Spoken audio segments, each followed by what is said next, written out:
Hi everyone, आज हम discuss करने वाले हैं class 10th chapter 4 carbon and its compound. ये भी काफ़ी ज़्यादा इंपॉर्टेंट चैप्टर है बोर्ड क्लास के लिए। काफ़ी ज़्यादा हाई वेटेज इस चैप्टर की रहती है, थोड़ा सा बच्चों को हार्ड भी लगता है। तो चलिए वन बाय वन हम इसकी डिटेल डिस्कशन जो है वो शुरू करते हैं। हमारे जैसा कि चैप्टर का नेम है, हम इंट्रोडक्शन से शुरू कर रहे हैं। Chapter 4 carbon and its compound. Mainly हम इस चैप्टर के अंदर कार्बन के बारे में डिस्कशन करेंगे कि कार्बन क्या है, क्या इसकी नेचर है, क्या इसकी प्रॉपर्टीज है। सेकंड वन इट्स कंपाउंड, कि कार्बन से ऐसे कौन से कंपाउंड्स का फॉर्मेशन होता है जो हम डे टू डे लाइफ में काफी ज्यादा कमर्शियल लेवल पर जिनका यूज करते हैं, जिनका प्रोडक्शन होता है इंडस्ट्रीज के अंदर। तो ये टोटली डिस्कशन करेंगे हम इस चैप्टर की। थोड़ा सा बड़ा चैप्टर है, लेंथी है, बट इजी है अगर आप इसे रेगुलर एक सही सिस्टम से कंटिन्यूटी के अंदर करेंगे। अगर आप बीच में कुछ मिस कर देते हैं तो हो सकता है आपको चैप्टर समझ में ना आए। तो चलिए जी शुरू करते हैं कार्बन से, उसके बाद हम बिल्कुल लास्ट में डिस्कस करेंगे इट्स कंपाउंड्स के बारे में। तो फर्स्टली मैं एक हेडिंग लगा रहा हूं, कार्बन। नाउ कार्बन एक पीरियोडिक टेबल का एलिमेंट है। कार्बन पीरियोडिक टेबल का एलिमेंट है और इस एलिमेंट का जो एटॉमिक नंबर है वो 6 है। मींस पीरियोडिक टेबल में जो कार्बन है वो 6 नंबर पे आता है। वहीं अगर हम 10th क्लास के बिहाफ पे इसका इलेक्ट्रॉनिक कॉन्फ़िगरेशन चेक करते हैं तो वो है 2,4। मींस के शेल में 2 इलेक्ट्रॉन्स आएंगे, एल शेल में 4 इलेक्ट्रॉन्स आएंगे। सेकंड, वहीं हम इसकी अगर वैलेंस शेल के इलेक्ट्रॉन की बात करते हैं, now here what is the meaning of valence shell electron? Valence shell electron is outermost shell. तो इसकी आउटर मोस्ट जो शेल है उसके अंदर कितने इलेक्ट्रॉन्स हैं? 4 इलेक्ट्रॉन्स हैं। अब यहां पर क्या है, हर एक एलिमेंट के पास अपनी एक कंडीशन है, अपनी एक एनर्जी पावर है कि कोई भी एलिमेंट 1, 2 या 3 एलिमेंट्स को लॉस या गेन कर सकता है। अगर 3 से ज्यादा कोई एलिमेंट आता है तो किसी एलिमेंट के पास 3 से ज्यादा अगर कोई इलेक्ट्रॉन की कंडीशन आती है तो किसी एलिमेंट के पास कोई इतनी एनर्जी नहीं है कि वो 3 से ज्यादा इलेक्ट्रॉन को लॉस या गेन कर सके। तो यही कार्बन के अंदर ये कंडीशन जनरेट हो रही है कि कार्बन की आउटर शेल में 4 इलेक्ट्रॉन्स है और ये 4 इलेक्ट्रॉन को ना लॉस कर सकता है ना गेन कर सकता है, बिकॉज इसके पास इतनी ज्यादा एनर्जी नहीं है कि ये 4 इलेक्ट्रॉन को लॉस या गेन करे। अब ये ना लॉस कर सकता है ना गेन कर सकता है। इसे हम कैसे समझ सकते हैं? जैसे एक 10th क्लास का स्टूडेंट है, एक 10th क्लास के स्टूडेंट के मतलब क्या सर्कल क्या चलता है फ्रेंड्स के अंदर भी, हम किसी से 10 रुपए उधारे ले लिए, कोई कंट्रीब्यूशन में पार्टी करनी है, 100, 200, इवन द 500। अब ऐसा नहीं हो सकता कि एक स्टूडेंट दूसरे स्टूडेंट को 10,000 की उधार दे दे, भाई 10th क्लास में ये ले, कोई बात नहीं, मेरे को जब हुए दे देना, क्योंकि 10,000 उसकी पहुंच के अंदर ही नहीं है। वो उसे 100, 50, 200 या 500 तक मैक्सिमम दे सकता है, इससे ज्यादा वो नहीं दे सकता। वो कह रहा है कि भाई मेरे को खुद को नहीं मिल रहे, घर से पेरेंट्स से मांगने पड़ेंगे, तो मैं कैसे आपको दे दूं? सेम इनके पास इतनी कैपेसिटी ही नहीं है, इनका लेवल ही नहीं है कि ये 3 से ज्यादा इलेक्ट्रॉन्स को लॉस या गेन कर सके। अब इसके पास आगे 4 इलेक्ट्रॉन, अब ना तो ये 4 इलेक्ट्रॉन को लॉस कर सकता है ना ये 4 इलेक्ट्रॉन्स को गेन कर सकता है। नाउ अब ये करेगा क्या? ये एक बीच वाली स्कीम बिठाएगा, भाई मैं एक एडजस्टमेंट करूंगा सभी के साथ। क्या एडजस्टमेंट करेगा? ये बनाएगा कोवेलेंट बॉन्ड। अब कोवेलेंट बॉन्ड का मीनिंग क्या हो गया? ये करेगा sharing of electrons. Now meaning of covalent bond is sharing of electrons. ये इलेक्ट्रॉन्स की शेयरिंग करेगा। ये कह रहा है कि मैं ना किसी को इलेक्ट्रॉन दे सकता हूं ना किसी से ले सकता हूं, मेरी एनर्जी नहीं है इतनी कि मैं किसी को इलेक्ट्रॉन दूं या किसी से इलेक्ट्रॉन लूं, कैपेसिटी नहीं है मेरी, लेकिन मैं पार्टनरशिप तो कर सकता हूं, मैं डील तो कर सकता हूं, मैं शेयरिंग कर सकता हूं। तो ये इलेक्ट्रॉन्स की शेयरिंग करता है, जिसे हम बोलते हैं कोवेलेंट बॉन्ड। अब कार्बन जो है वो कोवेलेंट बॉन्ड से स्टेबल होता है क्योंकि 4 इलेक्ट्रॉन इसके पास खुद के पास है। ये किन्हीं अदर एलिमेंट से 4 इलेक्ट्रॉन्स की शेयरिंग करता है और ये खुद को स्टेबल करता है। अब शेयरिंग जो है वो जरूरी नहीं है कि सिर्फ कार्बन ही करता है, मैनी अदर एलिमेंट्स भी हैं कार्बन के अलावा जो शेयरिंग करते हैं। जैसे 11th 12th के बिहाफ पे जाए तो उनके साइज के अकॉर्डिंग, डी शेल के एब्सेंस के अकॉर्डिंग, हाई इलेक्ट्रोनेगेटिविटी के अकॉर्डिंग, पॉजिटिविटी के अकॉर्डिंग एलिमेंट्स को कोवेलेंट बॉन्ड बनाना पड़ता है। वो भी इलेक्ट्रॉन लॉस या गेन नहीं करते, लेकिन ये एक हायर क्लासेस की बात आ जाती है। लेकिन कार्बन और कुछ अदर एलिमेंट्स ऐसे हैं जो इलेक्ट्रॉन्स की शेयरिंग करते हैं। तो आइए वन बाय वन मैं आपको एक्सप्लेन करवाता हूं। तो हम डिस्कस कर रहे हैं sharing of electrons. Sharing of electrons में हमारे पास एग्जाम में क्वेश्चन क्या आएगा, इसकी बात करते हैं। शेयरिंग ऑफ इलेक्ट्रॉन्स में हमारे पास क्वेश्चन आएगा, draw the electron dot structure of following. हमें कोई एग्जांपल दे दिए जाएंगे और ये बोला जाएगा कि आप कुछ फॉलोइंग्स की इलेक्ट्रॉन डॉट स्ट्रक्चर जो है वो ड्रॉ करिए। जैसे मैं यहां पर कुछ एग्जांपल ले रहा हूं, H2, second one is H2, second one is O2 and third one is N2। जैसे single bond, double bond, triple bond के अकॉर्डिंग आगे आपको समझ में आएगा सिंगल डबल ट्रिपल है क्या। फोर्थ वन इज, जैसे ये तो मैंने अदर देन कार्बन ले लिए, हाइड्रोजन, ऑक्सीजन, नाइट्रोजन। कार्बन की बात करें तो CO2 एंड एक लास्ट हम डिस्कस कर लेते हैं CH4। अब ये कुछ मॉलिक्यूल्स मैंने लिए हैं, हमें ये दिखाना है कि ये जो मॉलिक्यूल्स हैं ये आपस में इलेक्ट्रॉन्स की शेयरिंग करते कैसे हैं। तो इनकी शेयरिंग हम शो करने की कोशिश कर रहे हैं कि इलेक्ट्रॉन की जो शेयरिंग है वो कैसे करते हैं। आइए जी हम फर्स्ट एग्जांपल शुरू करते हैं।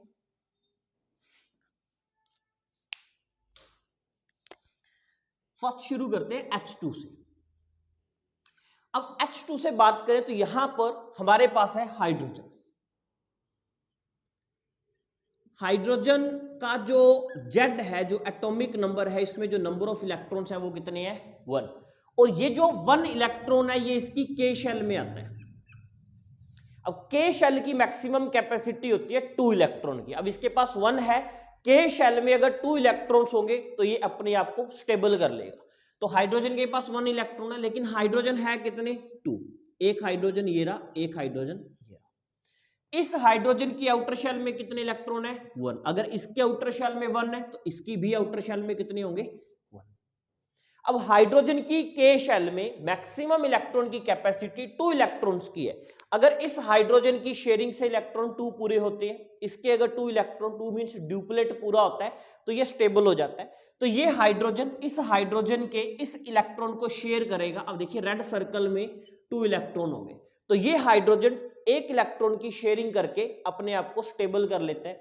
वहीं अगर ये हाइड्रोजन इसका इलेक्ट्रॉन शेयर कर रहा है तो जनरल सी बात है ये हाइड्रोजन इसका इलेक्ट्रॉन भी शेयर करेगा और ये हाइड्रोजन भी अपने आप को स्टेबल करेगा। इस हाइड्रोजन ने इस हाइड्रोजन से कितने इलेक्ट्रॉन की शेयरिंग करी है, 1 की। तो बीच में आ गया एक बॉन्ड, इसे बोलते हैं सिंगल बॉन्ड। इस बॉन्ड के अंदर एक इलेक्ट्रॉन इस हाइड्रोजन का है और एक इलेक्ट्रॉन इस हाइड्रोजन का, जिसे शेयरिंग करके दोनों की K शेल कंप्लीट हो चुकी है और दोनों के बीच एक बॉन्ड बन गया, जिससे हमारे पास एक मॉलिक्यूल बना H2। सेम अब हम सेकंड एग्जांपल डिस्कस कर रहे हैं, O2। O2 की अगर हम बात करें, O मीन्स ऑक्सीजन एलिमेंट है।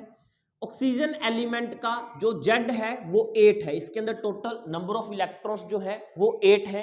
इसका अगर हम इलेक्ट्रॉनिक कॉन्फ़िगरेशन की बात करें कि इसके इलेक्ट्रॉन किस तरीके से फिल होंगे, तो 2,6 K शेल में 2 इलेक्ट्रॉन जाएंगे, L शेल में 8 जाएंगे। अब जनरल तौर पे L शेल में 8 इलेक्ट्रॉन होने जरूरी हैं, 8 इलेक्ट्रॉन जरूरी है, बट इसकी आउटर शेल में है 6 इलेक्ट्रॉन। इसे 2 इलेक्ट्रॉन्स की और नीड है कि मुझे 2 इलेक्ट्रॉन किसी से शेयरिंग में मिल जाए तो मैं अपने आप को स्टेबल कर लूंगा। देखिए नंबर ऑफ ऑक्सीजन मॉलिक्यूल्स 2, इस ऑक्सीजन की आउटर शेल में नंबर ऑफ इलेक्ट्रॉन 6। अगर इसकी आउटर शेल में 6 है तो इसकी भी आउटर शेल में 6। अब मैं ना अलग अलग बनाता हूं, जैसे ये डॉट हो गया, ये स्टार हो गया, जिससे डिफरेंशिएशन रहता है कि ये एक ऑक्सीजन के इलेक्ट्रॉन है डॉट वाले और ये स्टार वाले इसके। तो ये कोई कंपल्शन नहीं है, आप अपनी मर्जी से जैसे मर्जी इसको बना सकते हैं।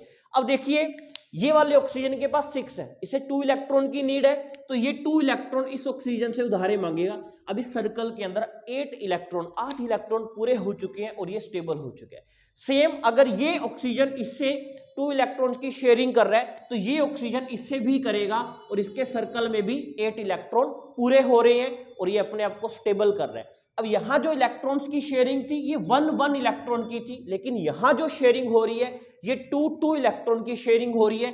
तो यहां आ जाएगा oxygen double bond oxygen, 2 electron इस ऑक्सीजन के हैं और 2 इलेक्ट्रॉन इस ऑक्सीजन के हैं और हमारे पास एक मॉलिक्यूल रेडी होगा O2। थर्ड नंबर पे हमारे पास आ रहा है N2। N2 means nitrogen.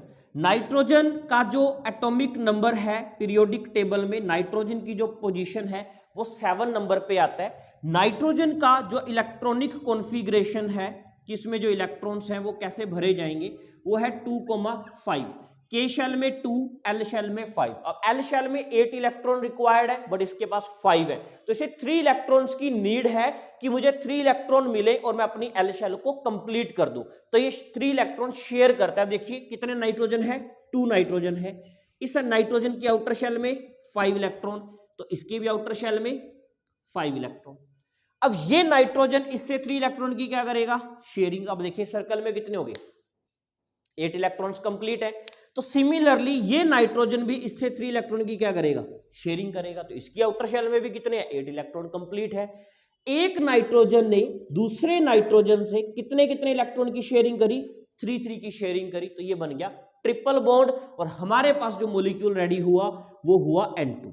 इसमें देखिए ये वाले जो 3 इलेक्ट्रॉन है वो इस नाइट्रोजन के हैं, ये वाले जो इसके हैं इन्होंने म्यूचुअल शेयरिंग कर ली आपस में भी। हम अंडरस्टैंडिंग बिठा लेते हैं, अपने घर की बात घर में रह जाएगी और हम जो है वो स्टेबल हो जाएंगे। इस तरीके से कोवेलेंट बॉन्ड बनते हैं, ये अपने इलेक्ट्रॉन्स की शेयरिंग कर लेते हैं और अपना जो ऑक्टेट है उसे कंप्लीट कर लेते हैं ताकि ये अपनी वैलेंसी को सेटिस्फाई कर सके। चलिए जी, अब हमने हाइड्रोजन, ऑक्सीजन, नाइट्रोजन मींस मैंने आपको एक छोटा सा आइडिया दिया।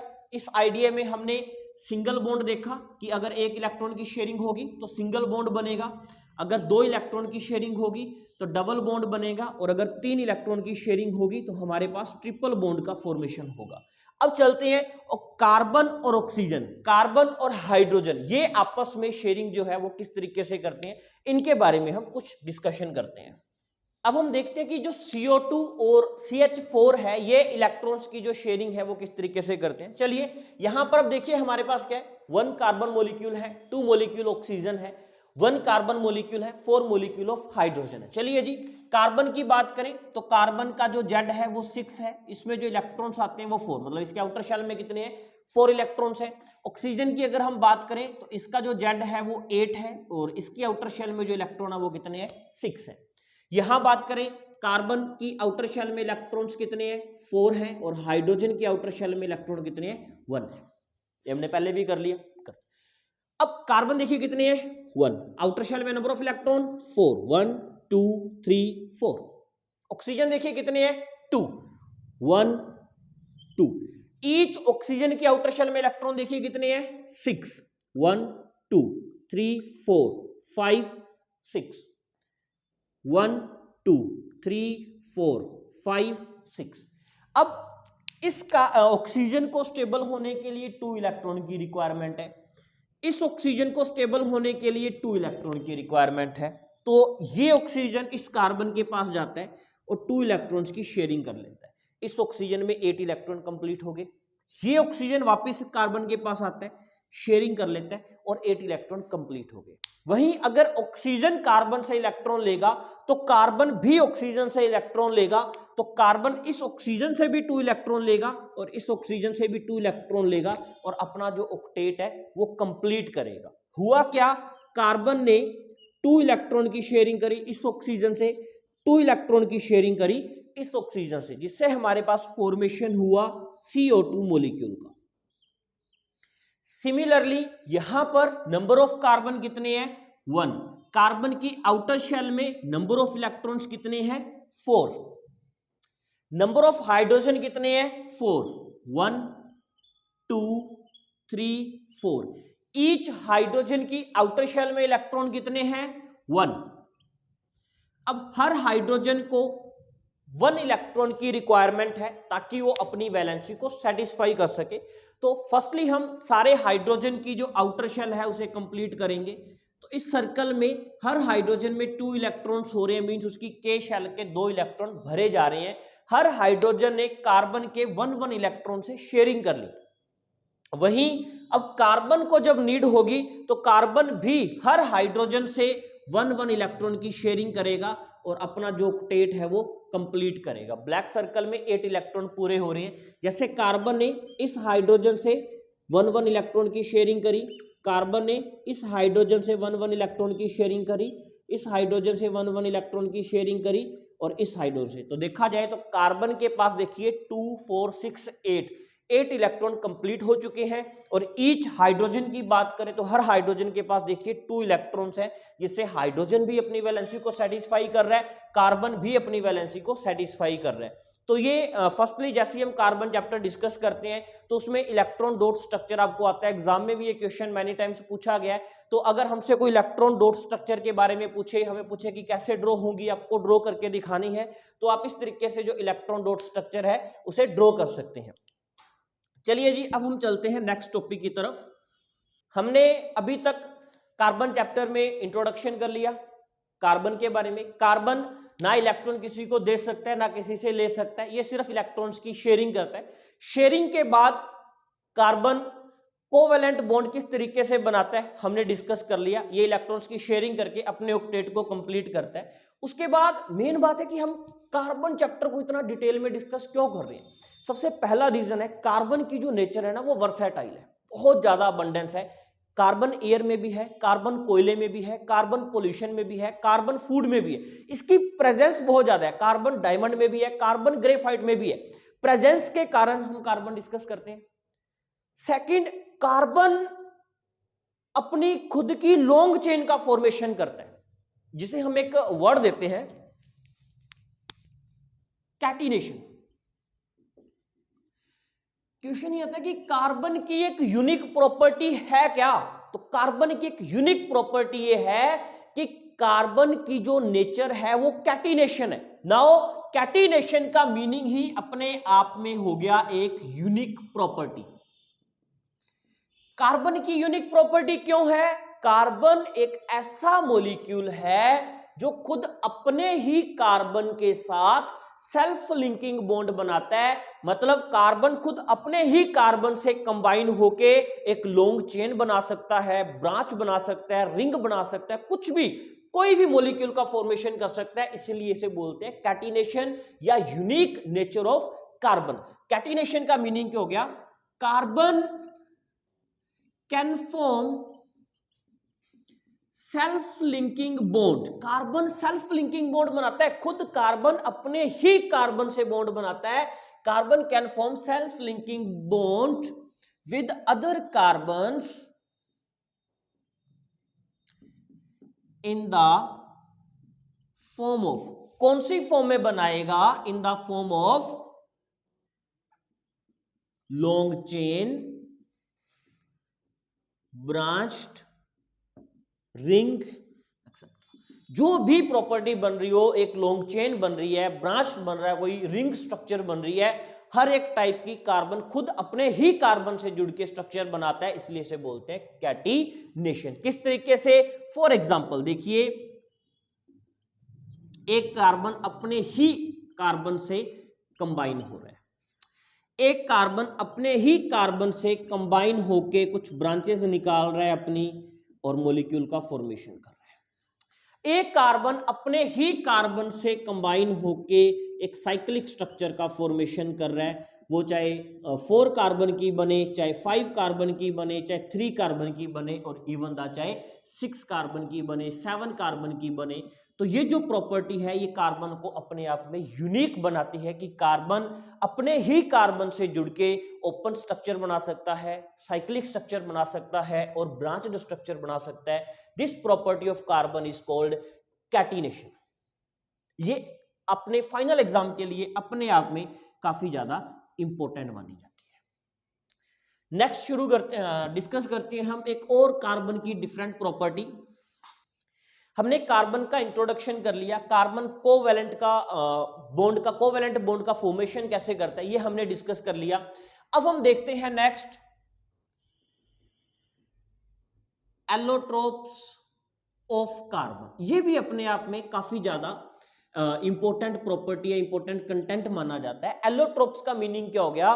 कार्बन खुद एक है, केमिकली कार्बन एक है, बट कार्बन की जो प्रॉपर्टीज हैं, जो नेचर है एनवायरनमेंट में, वो डिफरेंट है। कार्बन एक और कार्बन के जो रूप हैं वो अनेक है। कार्बन एक है, कार्बन के जो रूप है वो अनेक है। केमिकली देखा जाए कोयले में भी कार्बन है, ग्रेफाइट में भी कार्बन है, डायमंड में भी कार्बन है, साबुन में भी कार्बन है, और फूड में भी कार्बन है।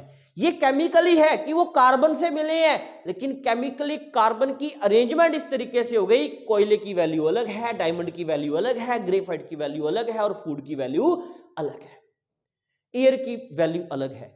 तो ये इसकी प्रेजेंस मतलब ये बॉन्डिंग है किस तरीके से, उसे रिप्रेजेंट करता है एलोट्रोप्स। एलोट्रोप्स कह रहा है कि कार्बन एक से ज्यादा फॉर्म के अंदर प्रेजेंट होता है एनवायरनमेंट में, जिसे हम बोलते हैं एलोट्रोपिक नेचर ऑफ कार्बन। तो हम लिख सकते हैं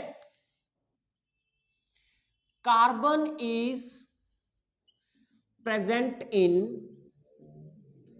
more than one form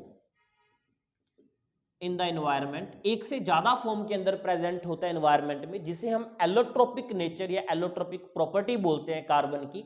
carbon हमें एनवायरनमेंट में डायमंड की फॉर्म में मिल सकता है, कार्बन हमें एनवायरनमेंट में ग्रेफाइट की फॉर्म में मिल सकता है, कार्बन हमें एनवायरनमेंट में फुलरीन की फॉर्म में मिल सकता है, जिसे हम C60 या बकमिस्टर भी बोलते हैं। तो आइए हम कार्बन, ग्रेफाइट और डायमंड के बारे में कुछ डिस्कशन करें, बिकॉज यहां से कुछ क्वेश्चन आते हैं। अब डायमंड भी कार्बन से बने, ग्रेफाइट भी कार्बन से बने, फुलरीन भी कार्बन से बने। These three are the allotropes of carbon. ये कार्बन के एलोट्रोप्स हैं।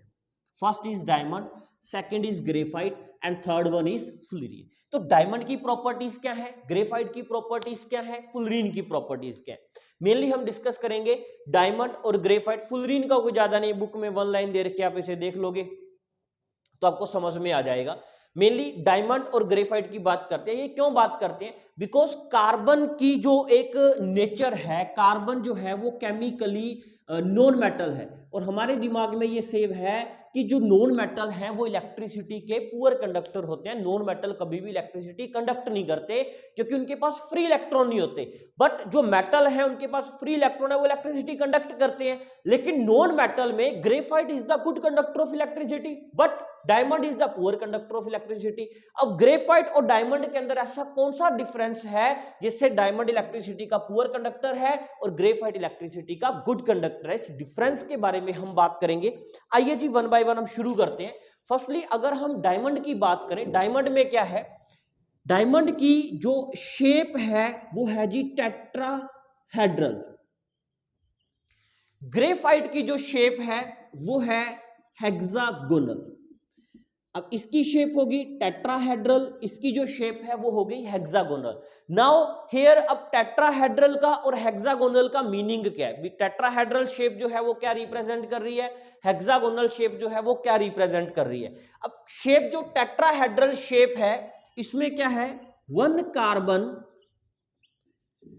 Bonded with 4 other carbon. एक कार्बन जो है वो 4 अदर कार्बन से ऑलरेडी जुड़ा हुआ है, और कार्बन को सेटिस्फाई होने के लिए 4 इलेक्ट्रॉन की जरूरत है। तो एक कार्बन ने अपने चारों तरफ कार्बन जोड़ लिए, मतलब 4 कार्बन जोड़ लिए, जिससे वो स्टेबल हो गया। वहीं हेक्सागोनल की बात करें तो यहां क्या है, 1 carbon bonded with 3 other carbon. एक कार्बन 3 अदर कार्बन से जुड़ा हुआ है, एक कार्बन 4 कार्बन से जुड़ा हुआ है और एक कार्बन 3 कार्बन से, और जबकि कार्बन को सेटिस्फाई होने के लिए 4 इलेक्ट्रॉन की जरूरत है, लेकिन यहां पर कार्बन कितने से जुड़ा हुआ है, 3 से। यहां कितने से जुड़ा हुआ है, 4 से। इसका मीनिंग क्या हुआ, no free electron is present, इसमें कोई भी फ्री इलेक्ट्रॉन नहीं है। यहां बात क्या हो गई, यहां क्या हो गया, 1 फ्री इलेक्ट्रॉन इज प्रेजेंट। तो डायमंड में कोई भी फ्री इलेक्ट्रॉन नहीं है, लेकिन ग्रेफाइट में फ्री इलेक्ट्रॉन है। इसमें कोई भी फ्री इलेक्ट्रॉन नहीं है, तो ये जो है ये इलेक्ट्रिसिटी का पुअर कंडक्टर है। वहीं इसमें फ्री इलेक्ट्रॉन है तो ये इलेक्ट्रिसिटी का गुड कंडक्टर है। अब इसकी शेप है, जैसे ये स्लिपरी है, 3-3 की लेयर होती है, हेक्सागोनल शेप है, इसकी शेप टेट्राहेड्रल है। फिर इनके कुछ यूजेस आ जाते हैं। डायमंड का जो यूज है वो ज्वेलरी में किया जाता है, क्लास कटिंग में किया जाता है, हॉस्पिटल में जो लेबोरेटरी होती है उसके इंस्ट्रूमेंट में या लेजर के अंदर इसका यूज किया जाता है। ग्रेफाइट का जो यूज है वो पेंसिल की लेड में किया जाता है, बैटरी के इलेक्ट्रोड में किया जाता है, व्हीकल के स्पेयर पार्ट में, उन स्पेयर पार्ट में जहां हमें हाई मेल्टिंग पॉइंट की रिक्वायरमेंट होती है, क्योंकि जब इंजन में फ्यूल बर्न होगा तो वहां टेम्परेचर बहुत ज्यादा होता है, तो वो जल्दी से मेल्ट ना हो जाए, तो पिस्टन वगैरह है वो सारे ग्रेफाइट के बनाए जाते हैं। तो ये एक कॉमन सा डिफरेंस था, ये डिफरेंस था कार्बन के एलोट्रोप्स के बीच में। कार्बन के 3 एलोट्रोप्स हैं, डायमंड है, ग्रेफाइट है और फुलरीन जिसे हम C60 बोलते हैं, जैसे फुटबॉल, सोसर बॉल या बकमिस्टर के नाम से भी एग्जांपल दिए जाते हैं इसके बारे में। तो ये हमने कार्बन की कुछ बेसिक जो डिटेल्स है वो डिस्कस करी हैं। इसके बाद हम डिस्कस करेंगे हाइड्रोकार्बन्स, ये डिस्कस करेंगे हम नेक्स्ट वीडियो के अंदर। तब तक के लिए थैंक यू।